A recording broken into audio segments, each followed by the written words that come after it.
I think the big theme that story and many of the others showed was that there was a systematic way in which these deaths were happening. The abuse happens, and there's a system, particularly in East Africa and in Saudi Arabia, that is covering up this abuse.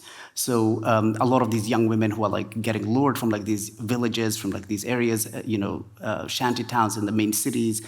And basically, sometimes their documentation is getting falsified. Like, they're taken through this process. They're signing contracts, sometimes in Arabic, while they are at the airport in Nairobi or Kampala, about to go to Saudi Arabia.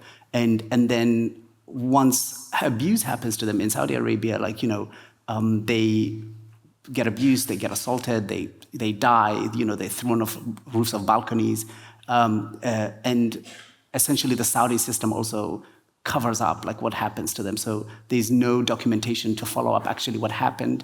Sometimes, the autopsies, just as Justin said, read completely different things. Sometimes two different Saudi agencies, the documentations that we got would, the Minister of Interior would say something, the police would say something, and the Minister of Health would say something else. And all these documents are getting issued separately, but once we had all of them together and we saw that, it wasn't just one case, and it wasn't just one, dozens of cases, not just in Kenya, but also in Uganda and many other places. So it showed that there's a level of cover-up and abuse that was happening that was very, very systematic. And how high up does it go in Saudi Arabia? I mean, that's always the question in Saudi Arabia, because it's a place. And everything goes to the top. Yeah, everything goes to the top. And if everything doesn't go to the top, it goes to these layers of people who are afraid of the person at the top.